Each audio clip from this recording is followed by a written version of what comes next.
All right. Well, at this time we have children's church for up to first grade. So if you are in first grade or under, you are dismissed for children's church. The rest of you are stuck with the preacher, all right? Was that not a blessing this morning? They learned that song, or learned, excuse me. We're in Charlotte. I've got to be proper. They learned that song in one night. They did a wonderful job to have learned that in one night. But I'll tell you, that is such an impressive song. God help me to never get over what He has done in my life. I'm just one beggar telling another beggar where to get bread. That's what it's all about. We just tell each other. And I was telling the choir, I remember the night when I first got saved, that next morning, I couldn't wait to tell everybody. I ran and told my aunt, and I told my grandma, and I told my mom, and I was on fire. I preached. I wanted to tell people so bad I would walk up and down the driveway. We lived down one of those long country driveways, and I'd just preach, and to anybody that would listen, to my grandpa that was mean and hateful, and to my neighbors that were shacked up. I preached hell hot and heaven sweet, buddy. At 11 years old, I walked up and down that driveway preaching them in where they needed to be, all right? I don't know if I won any converts or not, but anyway, I did preach it. But the thing about it is, as we grow and as we get older, life happens and we get over what God's done to us. And I'm going to tell you what I believe revival really is just getting back to where God started. Just getting back there. Just getting back under the realization of what God has done. And I just wanted to tell you that this morning. You know, I began to think about this message for this week in Nehemiah. We're going to look at chapter 2 again. And we're on this idea of home again. And Nehemiah has began a journey. He has got under a burden. He's ran into some obstacles. He'll run into some more. But it's been well said that the hardest part of anything we seek to do is getting started. You say, well, why in the world? Well, you know, there's a funny thing going around on Facebook. They call them memes or M-E-M-E. Ever how you want to pronounce that, all right? It said, I've been a member of my gym for 30 days now and haven't lost a pound. I'm going to go over there tomorrow and see what's going on. You know, the hardest thing is making it to the gym. It's not actually hard once you're there. You just got to get there, and then you got to get on the machine and do what you've come to do. And when you're done, that's the easy part, going home and celebrating and eating a big tub of ice cream to celebrate that mile that you walked in a whole hour. And so, anyway, I know how it goes. Getting started is one of the hardest things in life. We think, well, what if it's too hard? What if I'm not able to finish what I start? What if I get started and it takes too much time? What if I get started and I fail and I falter and I stumble?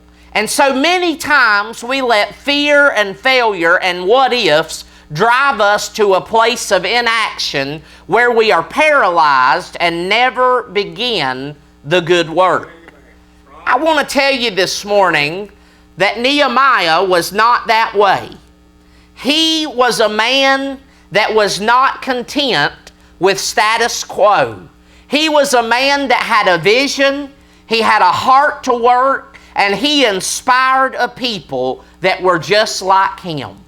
And I want to give you this morning out of the book of Nehemiah, chapter 2, verse 9 through 18, what I believe are some requirements to starting a good work. Some requirements to starting a good work. If you would, stand with me if you've got your place there.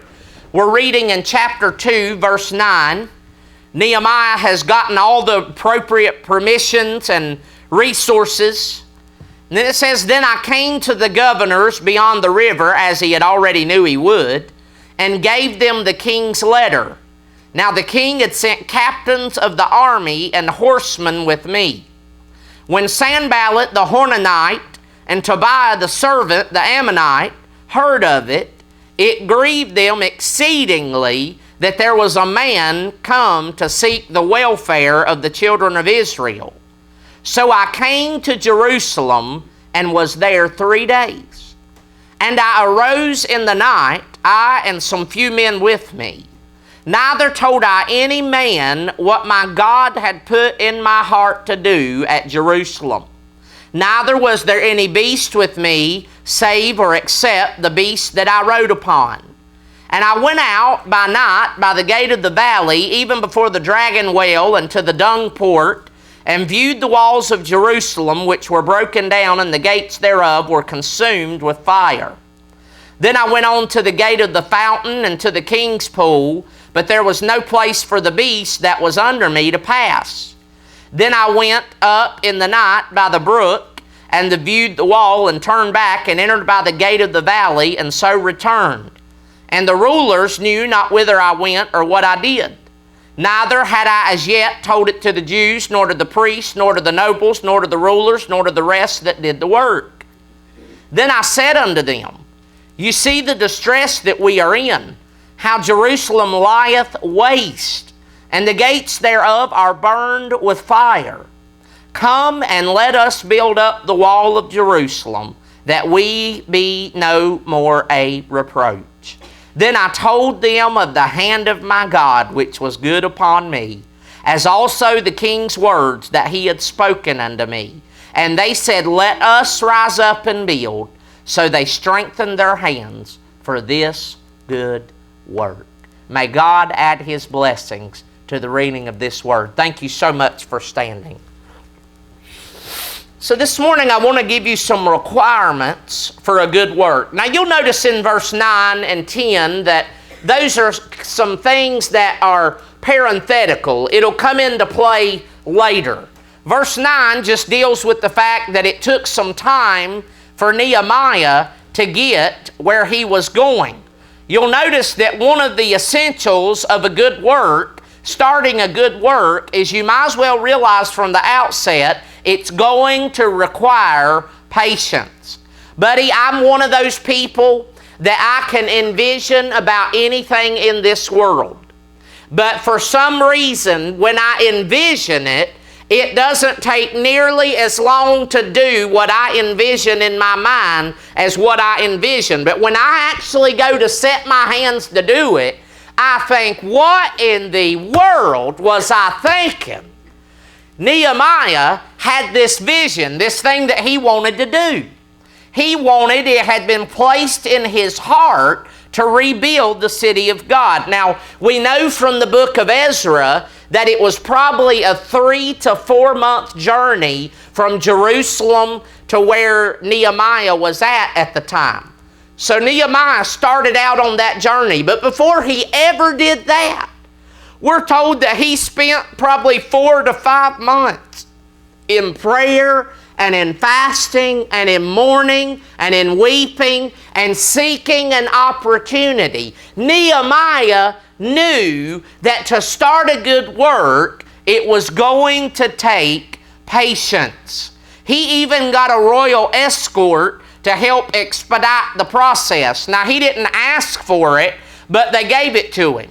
And you notice that with this royal escort, he also essentially what Artaxerxes had done, he had come to Nehemiah and said, Son, you're the governor. I'm going to put you in charge of this area of Jerusalem. You are the governor. You're the bee's knees. You're the big daddy. You're the head cheese, all right? That's whatever you want to call it. He said, you're in charge, and you've got my seal on these letters, and anything you say, people have to do. And just so they know how serious I am, I'm sending a guard with you and some of my chariots, and you're going to come in force and in power, and you're going to whip them people up and get them back into shape the way they need to be. Now, that was the way Artaxerxes did things. But Nehemiah knew in his mind and in his heart that you can't drive people, you can only lead them. Amen. There's a difference. You ever heard the old saying, you can lead a horse to water, but you can't make it drink? You cannot drive people. When you try to drive people and tell them what they need to do, it will not be effective. And Nehemiah realized that. He said, I've got to have patience. There are people in your lives that you know they need to be in church. You know they need to be saved. You know they need to be off drugs. You know that they need to do this and need to do that. I'm going to tell you something right now, mamas and daddies, because I've got one. If you tell us what we need to do, most likely that's probably what we're not going to do. Do you know that? Now come on, some of y'all were just as hard-headed as I was, wasn't you? If your mom and daddy said, son, don't race that car fast, you know what that was to you? Fly down the road. If your mom and daddy said, I don't want you dating that girl, well, that was the one for you all of a sudden. You hadn't been interested in her until they said that. Listen, if you want to really make an impact in somebody's life, don't try to drive them. Don't try to control them. Get beside of them and help them come up out of the ditch. Nehemiah realized that he could have gone in there with force. He could have gone in there and said, I'm here, I'm the governor, the king's put me in charge, and it's going to be my way or the highway. But that's not what he did, because he realized it required patience. Notice there in verse 11, well, I'll tell you verse 10, but we're going to skip on over that one. We're introduced to two very unsavory characters, and everybody's got these people in their life by the name of Sanballat and Tobias, or Tobiah. Not great people. You say, well, preacher, how in the world can you say that? Because they were upset because somebody had come to look out for the welfare of the children of Israel. Is that not a shame? That's awful. That they would be bothered because somebody was going to come and try to help somebody else come up out of the slums and the ruins of their city. Do you know we still have people like that today? Oh, yeah. So he said there in verse 11, and we'll deal with Sanballat and Tobias at a later date. So I came to Jerusalem and I rushed right in and got started. No. It says, so I came to Jerusalem and I was there. How many days, church? 3. 3 days. Now, knowing Nehemiah, the character of the man he was, you know what I think he did those 3 days, Brother Tommy? I think he prayed. I think he fasted. I think he said, Lord, what's the direction I need to go? Now, God, I've followed you every step of the way. You've given me leadership every way that I need to go. And God, I'm coming before you again, and I'm asking you to show me the way I need to go. And I believe for those 3 days, he waited on the Lord. He had done waited almost a year, so why not go ahead and wait 3 more days and just say, give me direction, Lord. The one thing you don't want to do in starting a good work for God is rush into it and burn out before you ever get started. I've knew some people that were ready to charge hell with a water pistol, and then the next day you couldn't find them. Why? Because they didn't count the cost. They didn't know what it involved. They didn't realize what they were getting into. They didn't realize the great undertaking that it was going to be. But not only does it require patience, it requires perspective. You know, a lot of times we can hear somebody's assessment of the situation, but the reality is their assessment of the situation is colored through their view, is it not? The way you see this flower vase right now is not the way I see it. I see one rose on the very top with a little pink one sticking out. Now, I'm telling you, that's the honest to God's truth. That's what that looks like to me. Now, that's not the way y'all would describe it, is it? You'd probably tell me it's got greenery and full of color and in a vase and something else. I don't know. I didn't even look at it this morning. But whoever did them, they're beautiful. Anyway, here's the thing. The way you view things and the way I see things are going to be different. Right. But I'm going to tell you this. It's always best before getting started in a good work for you to get an up-close, personal inspection of what you're about to get involved in instead of believing somebody else's word. I love what teachers have told parents for a long time. They've said, if you don't believe what they say about us, we won't believe what they say about goes on at home. And believe you me, kids can tell some funny stories when they get to school, and they'll say things like, well, anyway, I'm not going to go down that road, but it's a rabbit hole. You know where it's at, and you know how it is. But he sought a perspective that was his own. He wanted an unbiased perspective. Preacher, how do you know that? Well, look there in verse 12. He says, I arose in the night, and I had some men with me, but I did not tell any man what God had put in my heart to do at Jerusalem. He was clear about what God had told him to do, and he did not want to be influenced by other people. You know, sometimes there are people in this world, in the church, whose spiritual gift is discouragement. I didn't say discernment, I said discouragement. You know what I mean? We can't afford to do that. I don't know why they did it that way. It should have been done this way. I don't know who said that. That was a bad decision. I don't know why they vacuumed the lines in the carpet that direction. It should have been vacuumed that way. I mean, just that's their spiritual gift, is to discourage everybody and everything. You think that's new to our modern day and times? That's been around since before the dawn. Okay? And so here in verse 12, Nehemiah says, I didn't tell anybody because I already knew what God had told me to do. And I did not want somebody coming up to me saying, Nehemiah, maybe you ought to just start with that little section, what you can handle. He said, no, God told me to do the whole thing. I didn't want to have that argument. He said, I knew I was going to have to argue with the enemy. I knew I was going to have to fight with the enemy. And the last thing I wanted to do was fight with the people that were supposed to be helping me. So I didn't tell anybody. He said, I was quiet about it. Then he said, not only did he seek an unbiased perspective, he sought an unhindered perspective. Notice when he went. He said, I didn't want to be bothered by the people of the city, so I arose in the night, and we only took one beast. Now that's a word there probably referring to a donkey that would be quiet and be able to go without being loud.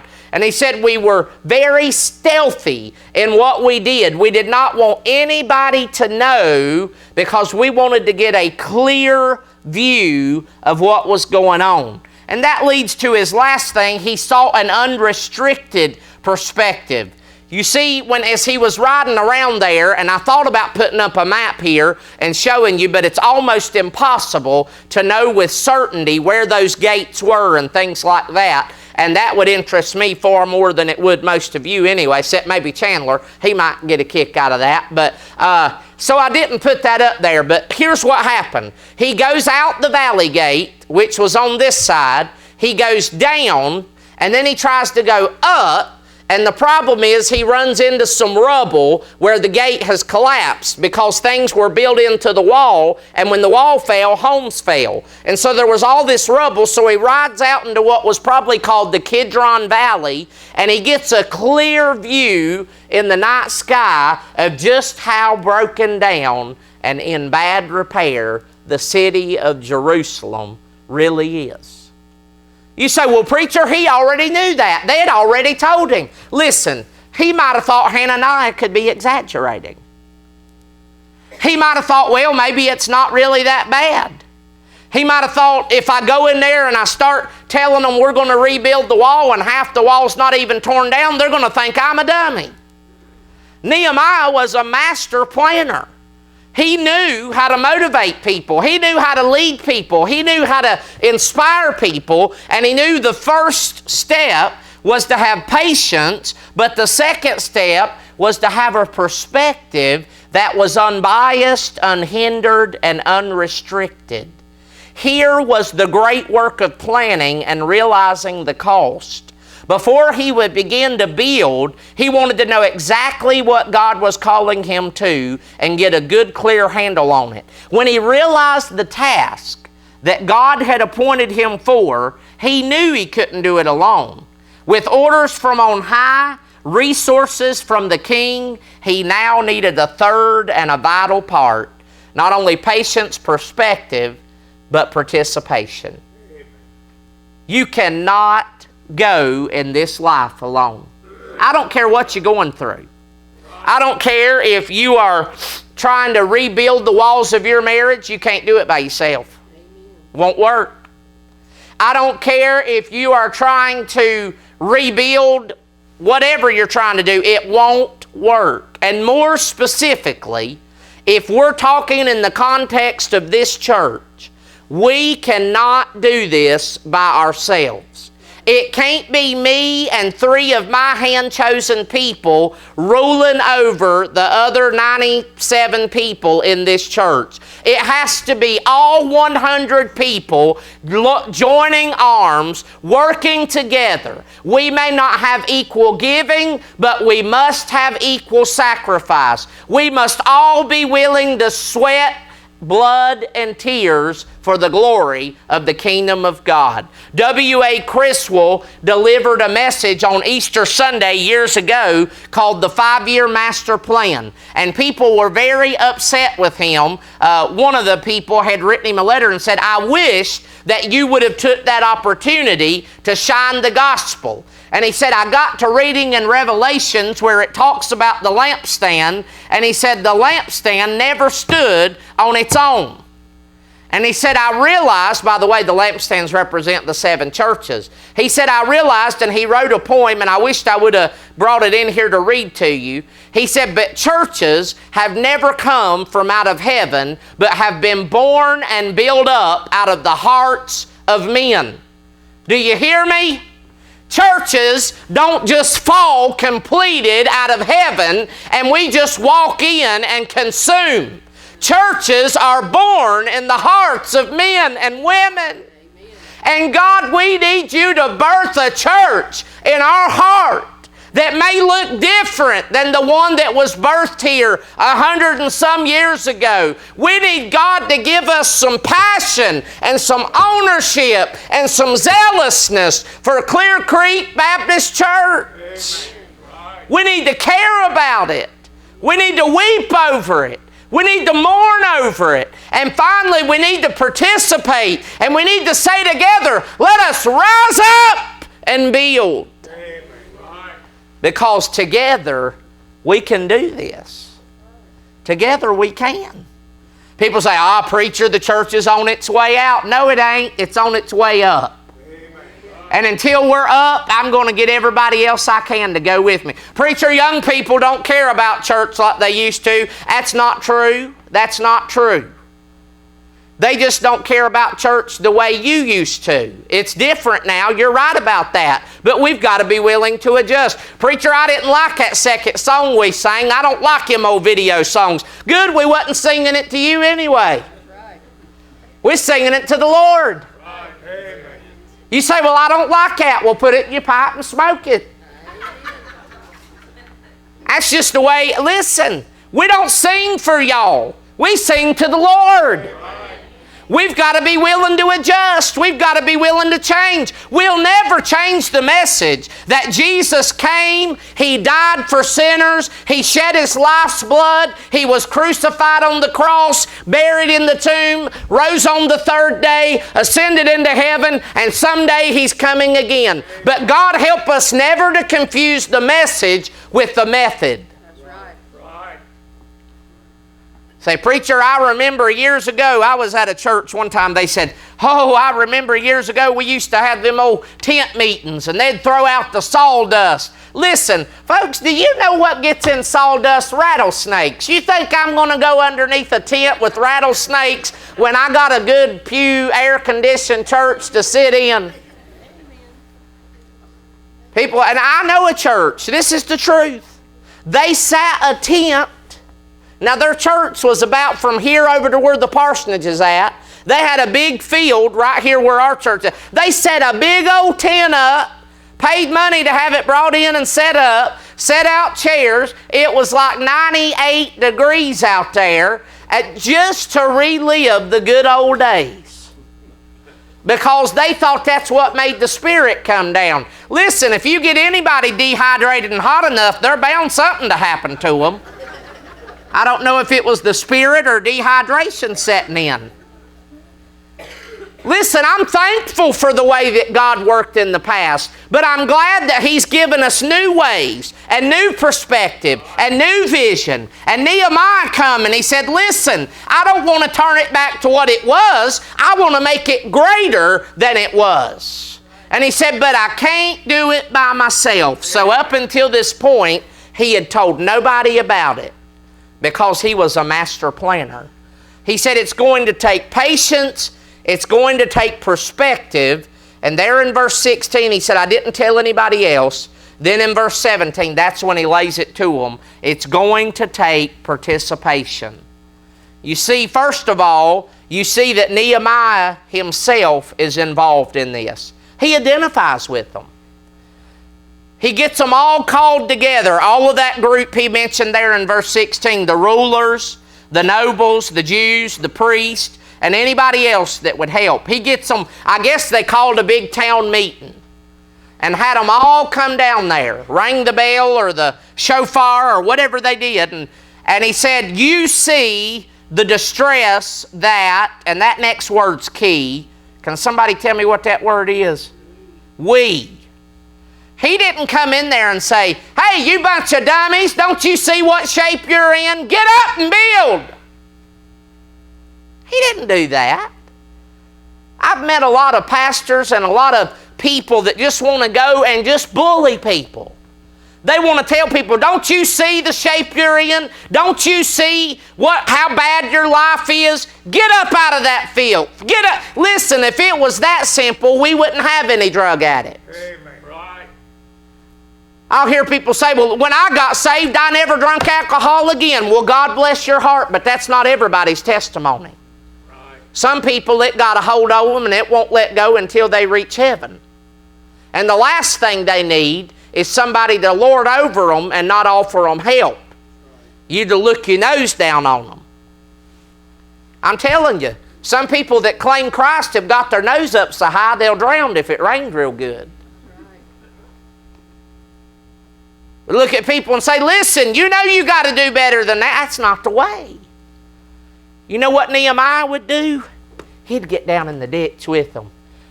And he'd put his arm under him like the Good Samaritan and he'd say, we have got to do better than that. We have got to quit doing this. We have got to get out of this. We have got to do this. Why? Because he wanted them to know that he was one of them.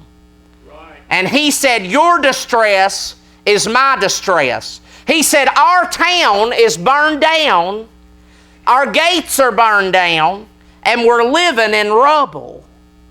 Let us rise up and build. So see, not only does he identify himself as being involved, he encourages them to be involved. He says, together we can. If Nehemiah had been on Twitter back then, he would have had this hashtag. Hashtag Jerusalem, hashtag rebuild, hashtag together we can. Now for those of y'all that are thinking, what in the world's a hashtag? That's what we used to call the pound sign on the telephone. Y'all remember that? That's what it was. That's what it would have been. He would have said, we can do this together. You know, most people don't want to live a miserable life, do they? But they feel isolated and alone and like their problems are too great for them, and they are. But I've got news. Together, we can. Right. Together, we can rise up and build. We can see marriages restored. We can see lives rebuilt. We can see drug addicts become clean. We can see alcoholics lay down the bottle and take up the Bible. Together, we can see that accomplished, but not apart. He goes to them and he says, let us build so that we no longer will be a reproach.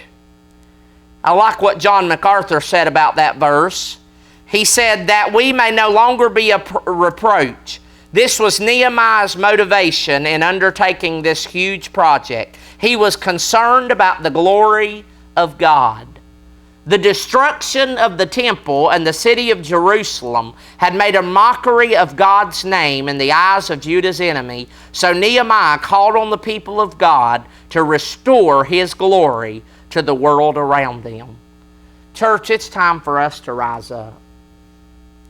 It's time for us to come together. It's time for us to rise up and build.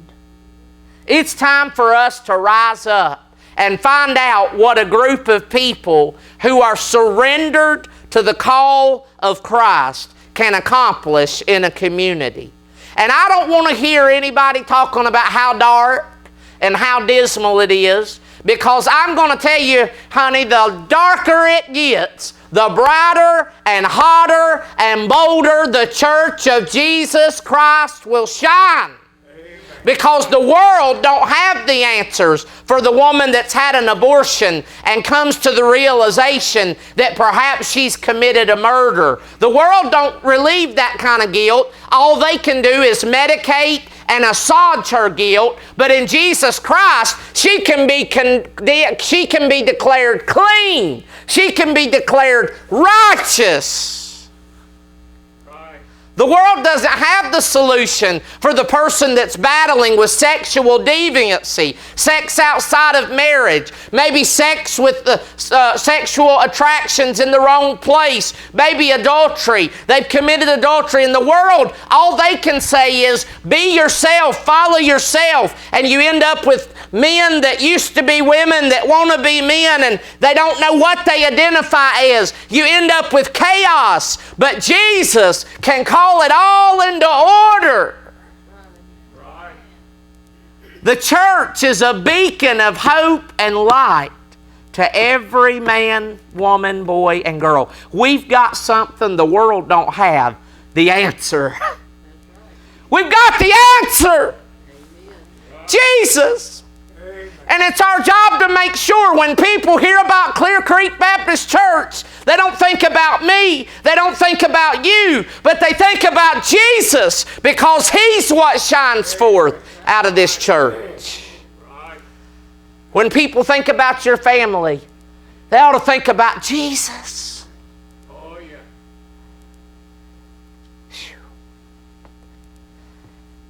The last thing he tells them, and I'll tell you this, just about puts me on shouting ground if I ain't there yet. He affirms to them not only is he involved, he needs them involved, but then he tells them God's involved. Whew.